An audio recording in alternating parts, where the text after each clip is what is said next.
चला मग निघाले आज पण मी रोज सारखं उरकून आपल्या रोजच्या कामाला. मग काय जानेवारी मला बाईक केलं आणि म्हटलं आता निघावं. नंतर आठवलं आपल्याकडे पैसेच नाही आज कॅश. मग गेले एटीएम मध्ये, एटीएम मधनं काढली कॅश. म्हटलं तेवढं जरा 2-3 दिवस लागतील वापरायला. मग काढली कॅश. सगळीकडे ऑनलाईन तर काही चालत नाहीये. मग काही आले आपले पैसे मस्तपैकी. मग आली तिकडून बस, उशीर झाला होता. मग बसले बसमध्ये. बसमध्ये फुल गर्दी, जागा नाही बसायला. आणि बस चालली डुकू डुकू डुकू. आधीच उशीर झाला होता. मग काय आता ऑप्शन नाही. पण आले, फायनली आले बँकेत. अटेंडन्स टाकली आणि म्हटलं चला आता आतमध्ये एंटर करूया. चला मग आतमध्ये जाऊया. आले मी आतमध्ये, पण पाहते तर काय बँकेत कस्टमरच नाही. मग काय राजलक्ष्मीकडे गेले, बघितलं काय करते, तर ती पण बसली होती मोबाईल पाहत. मग आले माझ्या काउंटरला.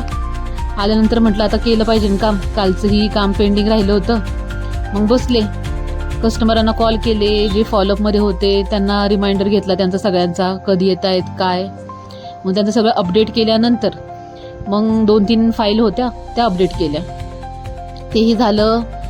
मग 2-3 कस्टमर आले, त्यांचे फॉर्म भरून दिले, त्यांच्यासोबत गप्पा मारत बसले. 2-3 कस्टमर अटेंड केले, त्यांना कार्डची माहिती सांगितली.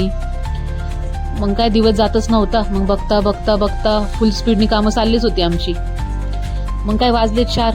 मग आता बघितलं तर म्हटलं तरी कामं चाललेलीच आहे आपली. मग बघता बघता 5 वाजून गेले पार. मग काय आता म्हटलं बाद झालं.